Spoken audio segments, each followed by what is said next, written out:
Focus. Focus up.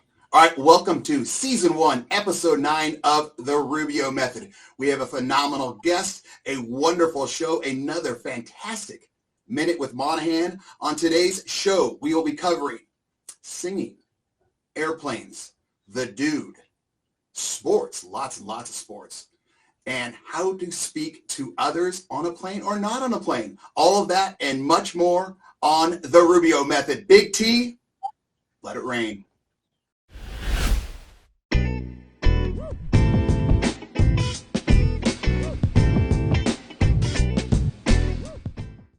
Focus.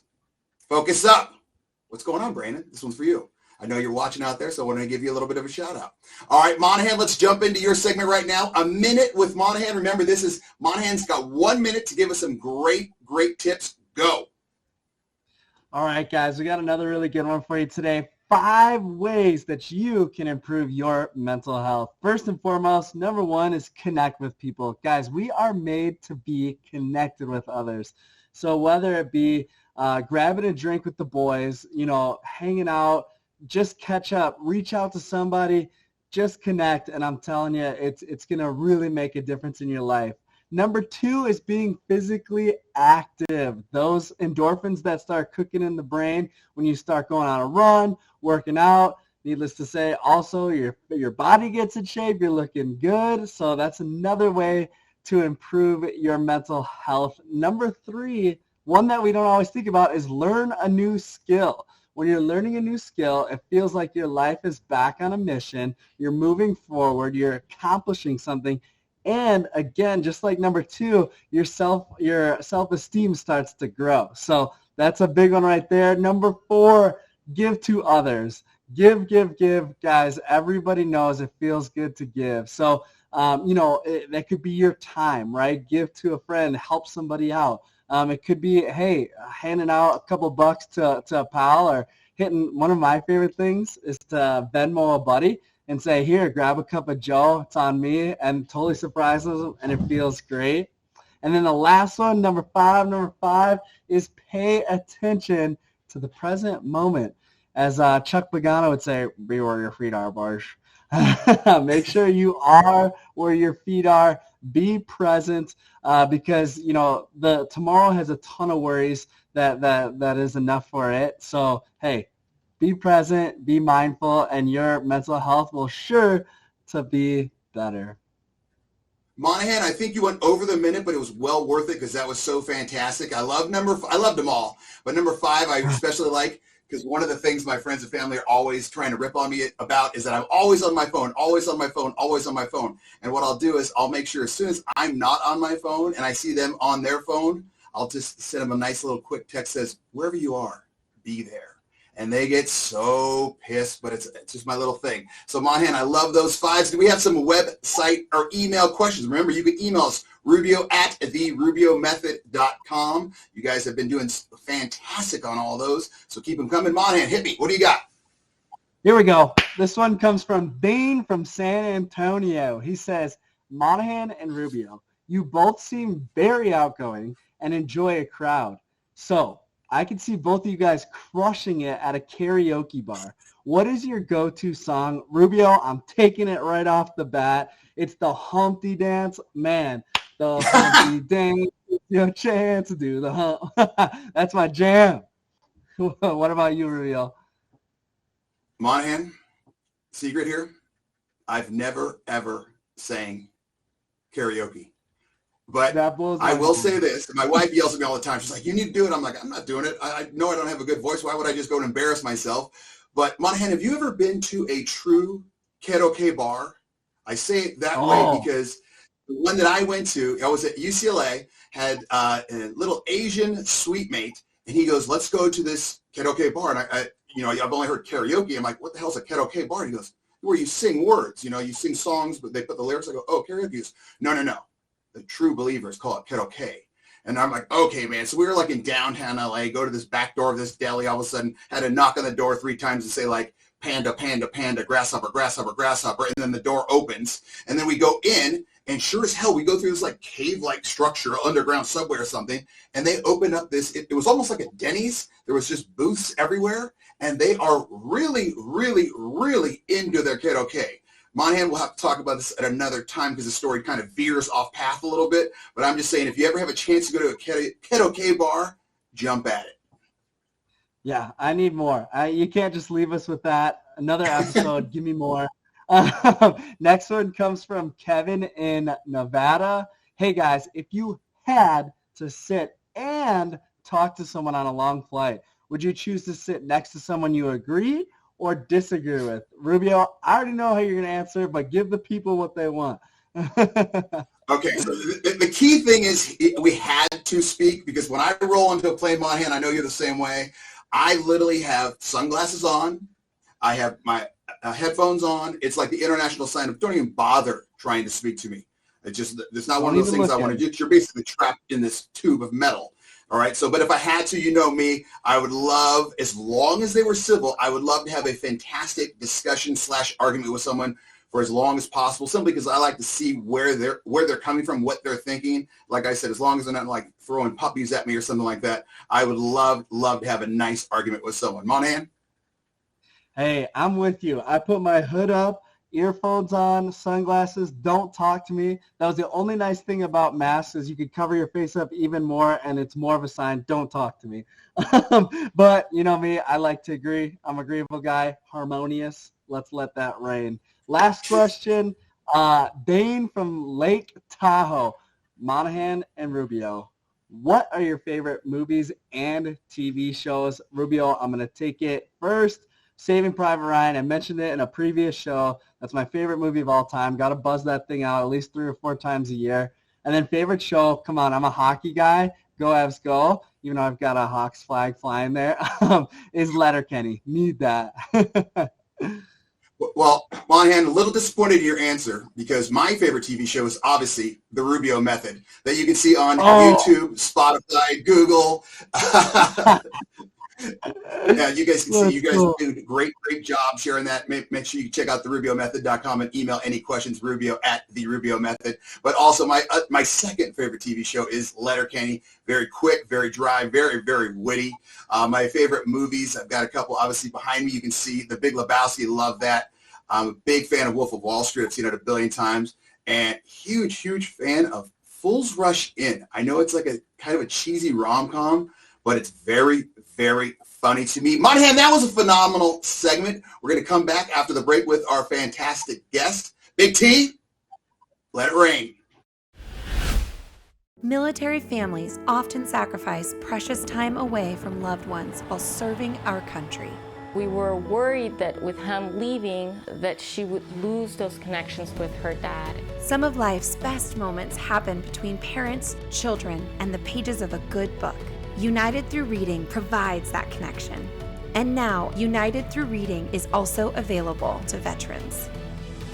Learn more about United Through Reading at unitedthroughreading.org. When times get dark, we can't see the help that's all around us. Let 211 be your guiding light for help with food, healthcare, and other resources. 211, how can I help you? Call 211 or visit 211.org. 211, get connected, get help.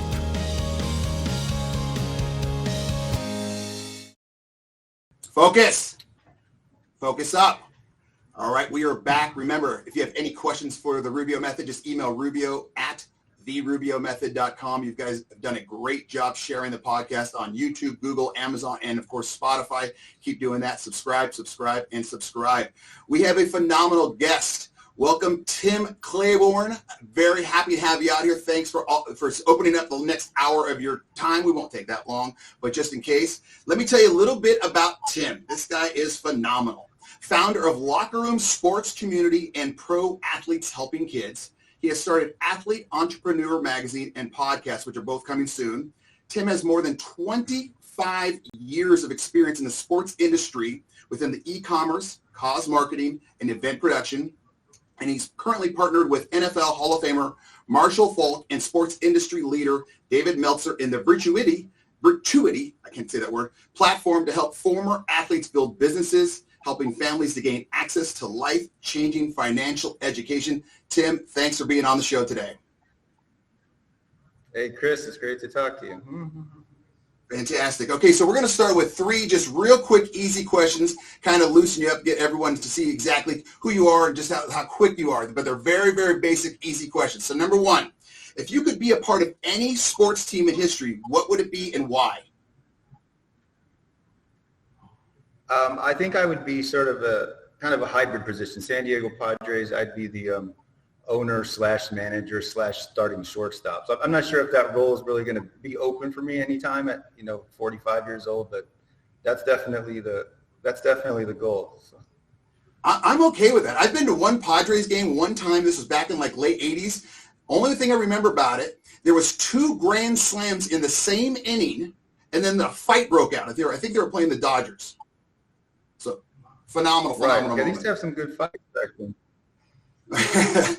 Tim, what was your first car and did you name it? My first car was a 1987 Camaro, and no, I did not name it. I got in some trouble in it, but I didn't name it. So I was going to say, if you had a Camaro in high school, you are causing issues. There's no doubt about that. Tim, last one. Living or dead, who's one person you would like to meet and why?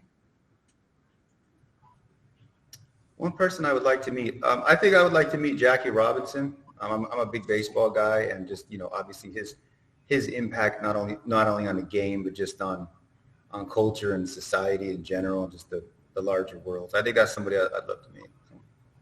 And also a 5-star or 5-sport athlete at UCLA. Hell, yeah, you had to throw that in there, right? Yeah, 5 sports, dude. It was like baseball, basketball, football, track. What is it, 4? There's got to be, I don't know what the last one is, but just an incredible human being. All right, Tim, let's get into the real questions here. Going through your overall bio, and you've been a founder of several things. I mean, you've started a lot of stuff, and they're all mostly about bringing people together. So I got to ask, what motivates you so much to help others? Well, I feel like there's a lot of ways you can be creative, a lot of ways you can start a business or make money, but you might as well find a way to do it that's going to be impactful and that's going to be about more than yourself, right? And so that's where I kind of first got into cause marketing and working with nonprofits, and that's just kind of the role that I feel the best in. So. Which one of the things that you founded that have helped others do you like the most? I'm really enjoying, honestly, I really love doing the stuff with the nonprofits, and that was tough during COVID. We all the event stuff went away, but really I think like my sweet spot is sort of that synergy between sports and sort of community philanthropy and then entrepreneurship, just kind of all blended in there, being able to bring a lot of different stakeholders together. And there's something that's really unifying about sports that's just unique to most things in this world. So. Have you always been someone who just gives more than they receive? And have you always been involved in sports? I mean, the first part, I guess that sounds, it sounds kind of arrogant to say, yeah, of course I give more than I receive. But yeah, I like to be a giver. And I feel like when you give first, then people want to, they want to support you, right? So, the world's full of people that are trying to manipulate, and it's real obvious. They think it's not, but it is. And so I just don't want to be that way, And like I said, sports has always been something that's been a huge part of my life since I was a little kid. And obviously, as you get older, the role changes, right? But it's still just an awesome community to be a part of. And there's so many ways you can be involved in it, whether you're you're not a player anymore, but you're a coach, you're a parent. You're involved in all these things that are going on in the community and in the professional, sports community as well. And have you always been involved in sports, playing sports? Give us a little bit about your sports background, Tim. So my sports background, I grew up playing baseball and football, and I probably loved that as much as anything else, which was weird because I didn't have an older brother. My dad was as supportive as he was, but he's kind of about as unathletic and uninterested in sports man as you're going to find, and so kind of started doing these things, and I loved it from day one. And I got myself into some trouble through high school, and I had a lot of struggles with mental health issues, and which turned into addiction and some other behaviors, and I kind of derailed a lot of what I was doing athletically, and then I came back at the junior college level, and I was like, okay, I'm going to get back into baseball, get back into football, and it's a little tougher than I wanted to, and so I think I lived through a lot of years where I kind of had this gap where there was a lot of regret, because I'm like, okay, when I was 14, 15, I was at the same level as all these guys who wound up playing professionally or wound up doing really well, but I didn't follow that same path, and so I've always loved it. I've always wanted to be around it. I think you realize too, as you get older, whenever your sports playing days, how much you miss being around the game, how much you miss the communities that you form through sports. And I think that's a big part of what I'm trying to do with the locker room communities. Like when I talk to athletes, whether they played in high school or they played through college or they played 20 years professionally, it's not even the game so much that they really miss. It's that like connection that they had with their teammates, and it's those locker room experiences, and it's the community and relationships that they had that they don't necessarily have anymore, that they're not finding, in the corporate world or whatever, now that they've moved on. So yeah, like Monaghan and I both played. No, go ahead.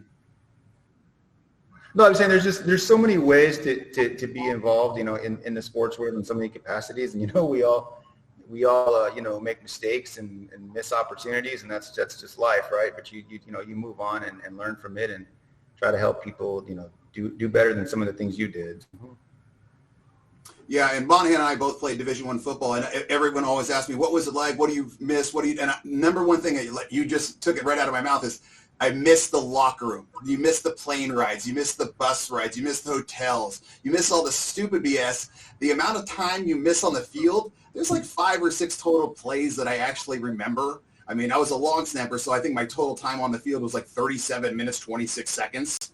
But it's those locker room moments where you're just making fun of each other and the BS and doing this and, hey, don't talk about my mom. Well, now I'm going to definitely talk about your mom. And it's one of those things where you just get going on that and that and that. And speaking of the locker room sports community, you brought this around during the height of the pandemic to keep athletes and sports professionals connected. What was the biggest challenge, and this you can go anywhere, of getting that going during the pandemic, and where do you see it going now that the sports are back in a live format?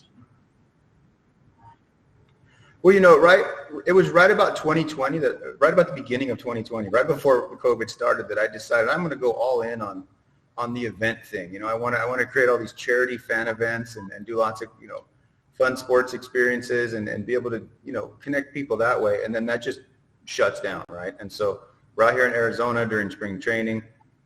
We've got all these baseball guys that they have no idea what to do. They're locked out of the facilities. They can't use gyms. They can't do anything. Everybody's just kind of sitting around waiting, like, what's going to happen? What are we going to do next? The whole sports and events world is just shut down out of nowhere. And so it was kind of an unusual opportunity where all of a sudden everybody was accessible, and this Zoom thing was starting to become a big deal, which some people had used before, but not most. And so a lot of it was just, let's just get on here and we'll just hang out, and people were just talking and telling stories and that type of stuff. And then, there were some athletes that I had business projects with. I was like, well, we kind of make these networking events, and we could bring people together around sports. And, there was something that created this kind of instant rapport when we bring people together, like I said, through sports, even if they're very different other ways, and so it's been really cool because I'm thinking, we'll see if there's any interest. We'll throw it out there. And it's grown really, really fast. And, you get people from all over the country, all over the world. We have people that, jump on the meetings from the UK and Europe. And I don't even know how they found out about it, but they do somehow, and so it's at a cool point now where, we're able to get back to doing in-person events, and you can have, you can get people together locally, and you can get people together at major sporting events. But I think there's always going to be a role for the virtual stuff, especially because it's so easy to gather people from all over the world into one room. The way way you can't necessarily do in person. That's awesome. That's really good. Yeah, Tim, you have been a part of the Little League community for 15 years, almost 15 years. So what advice, I mean, you see it all the time, dads yelling at umps, people going nuts, parents, but what advice do you have to those parents out there, of the baseball players that, what advice would you give to them, while they watch their kids grow up? Right. Well, I mean, it's funny. I've spent all these years in Little League, and my son just recently, within the last year, he moved on to, he's officially at the club ball level. And so it's the stuff you're talking about. It's even worse there, and for a long time, I didn't push it. I let him develop. I didn't rush it. Like, he was always getting recruited because he was probably the best kid in the Little League who wasn't already on a club ball team, and I was like, you don't need to do that at 8, 9, 10, 11 years old. Just be a kid, play other sports, enjoy yourself. And if you're self-motivated to want to, really want to go farther and want to push yourself, then we'll do it. But one thing that really helped me actually a lot was having a lot of conversations with dads who were former MLB players or who are, even currently coaching in the major leagues. And it's really interesting when you go to a game and you see these guys, or you talk to them about how they behave at their games. They're very, very hands-off. They're the furthest guy from the field. They're way down in the outfield. You can barely even find them. And it's these dads that have never played anything before and have no idea what they're talking about that are standing up at the fence, screaming at them and trying to micromanage them and, like, literally trying to give them advice in the middle of their at-bat and stuff like that. And it's just let kids be kids. Like, it's kind of sad to see. You look on one side of the fence where the kids are, and of course they want to win, and of course they're competing. But it's almost like the stakes are higher on the other side of the fence where the parents are. Like, these people are really, really invested in this. Like, these are 13-year-old kids. It's developmental baseball. Like, nobody's going to remember who won this tournament in a year from now. It's not going to make any difference in anybody's life. And I see the pressure too as we've gotten away from the multi-sport culture. Where they want kids to pick something at 8, 9 years old and start training as if they're professional athletes.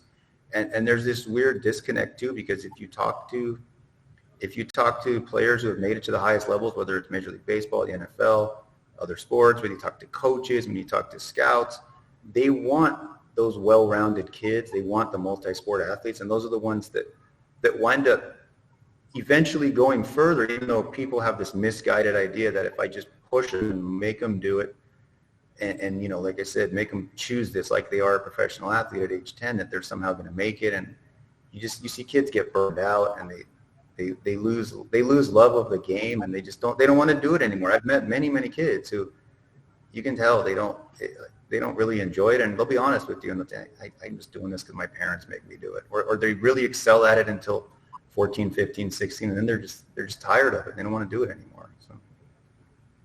Yeah, wow, Monaghan and I were just talking about that beforehand.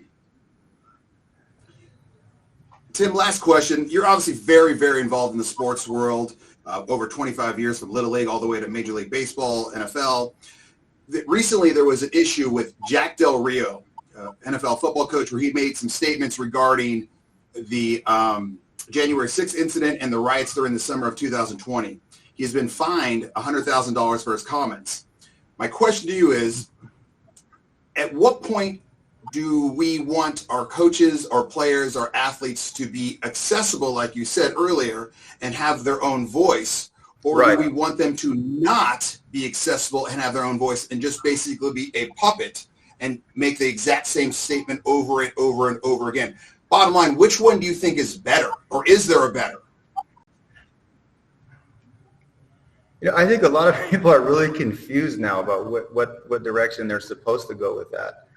And like, I'm feeling like if I'm in a position like I was a coach, there's just, no matter what your views are, it's almost like there's really not much upside right now to get involved in something like a political statement or come out publicly and do it, because it feels like no matter what you say, you're going to anger some people, and there's going to be consequences. And I think we've gotten so divided, where it's kind of like, yes, we tell people we want you to be yourself, we want you to speak out, we want you to be honest, and then a lot of times people do, then we don't respond real well. We don't respond real well to that. So yeah, I think it's a really tough situation for people that are in the public view and in the spotlight, because anyone should have the right to, express themselves or to start a conversation if they feel it's relevant. But then a lot of times, you see the backlash as well.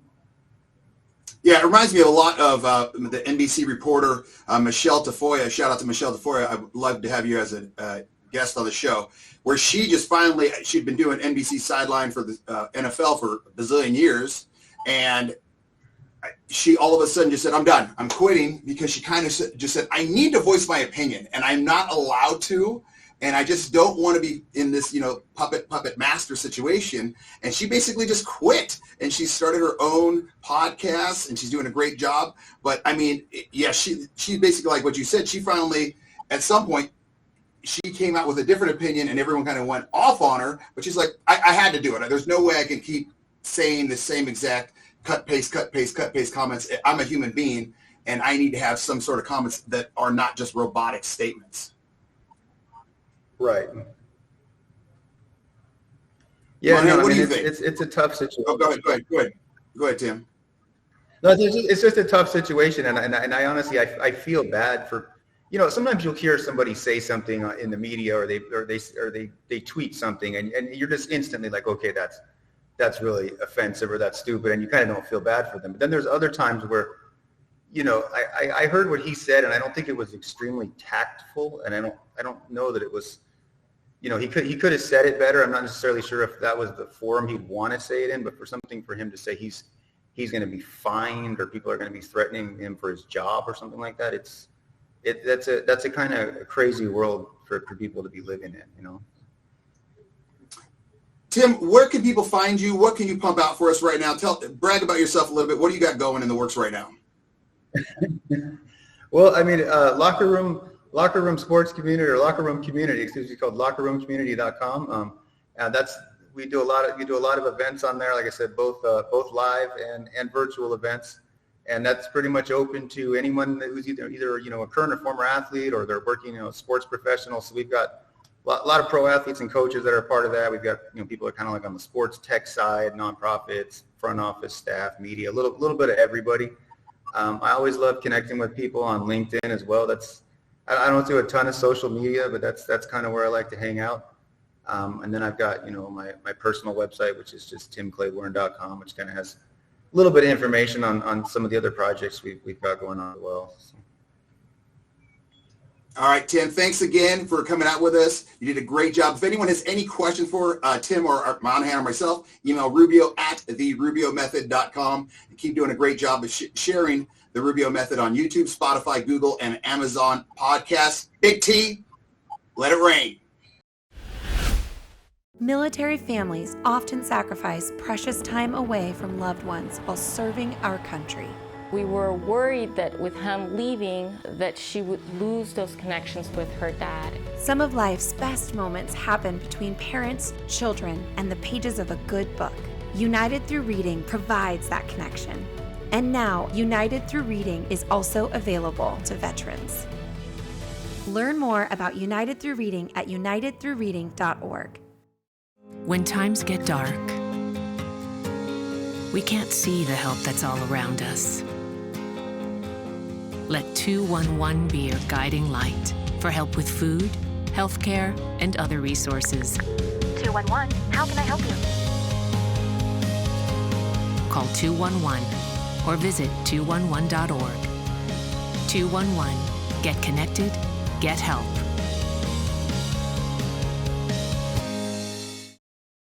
Focus up. Levi, I'm talking to you. Focus up, Levi. All right. Monaghan, what did you think of Tim? He had a ton of great info. What were your thoughts? Dude, I love guys. You could just tell he's just so well-spoken. I love guys that just, you hear them and they know exactly what they're saying. They know exactly where they're going. That always intrigues me. So that was probably one of my favorite parts of interviewing with Tim. Yeah, and crazy how much of a giver he is. He reminded me a lot of Darren Utnick of Bernie's Book Bank, just where they had their plan, they know what they're doing, they're focused, and you just, like you even talked about it earlier, and he kind of just recapped it of it's better to give sometimes than receive. So that was great. Loved it. Big fan. Yes, I noticed that too. So I'm going to have to get connected with the locker, and that sounds awesome because I don't know about you, Rubio, but ever since 2015 when I hung him up, I've been chasing that feeling, man, being in the locker room. Oh, yeah, absolutely. Absolutely. All right. We're at the final segment of the show. Remember, you can share this show and subscribe. YouTube, Spotify, Google, and Amazon podcasts. More coming soon. And you can always email Rubio at therubiomethod.com. All right. We're at the bottom line segment. Remember, I'm a bottom line guy. It gets me into trouble a lot of times with Monaghan, my wife, everyone else, just because I'm so just bottom line. Let's go. So here's the stuff. That's the real technical term for Rubio, of things. That's another great technical term for Rubio. I'm really cavemanning it up right now, Monaghan. The stuff of the things that you should have learned throughout the show. Number one, learn how to talk with those you don't agree with in a civil manner. Remember that question we had about being on an airplane? Learn how to argue. Learn how to hold your emotions in check. Learn how to argue with facts, not emotions. That's going to get you a long, long way in life. Number two, helping others will help you. Helping others will help you. Monaghan, your thoughts on that? Yeah, that was number 4. Give out to others. It's so cool because Tim mentioned it too. So, hey, that was a big theme of the show today. Yeah. And finally, last but not least, something negative can definitely bring about something positive. We talked about it with Monaghan. You're having some sort of issue. Here's 5 ways to kind of counter that issue. And Tim also brought it up as well. That's how he started the locker room sports community, where, there was a negative. Oh, and the Rona hits. What are we going to do? All the players don't know what the hell's happening. No one knew what the hell was happening. Let's try to get everyone together through this thing called Zoom or meetings or whatever the hell it's called. And let's just kind of get everyone together. And now he's snowballing this, and it's become this great, great thing. So something negative can definitely bring about something positive. Monaghan, we did it, episode 9. Tim was great. You were great. The fans are great. Keep sharing on YouTube, Spotify, Google, Amazon. Email Rubio at therubiomethod.com. Rubio at therubiomethod.com. We did it, episode 9. Keep sharing, everyone. Big T, let it rain.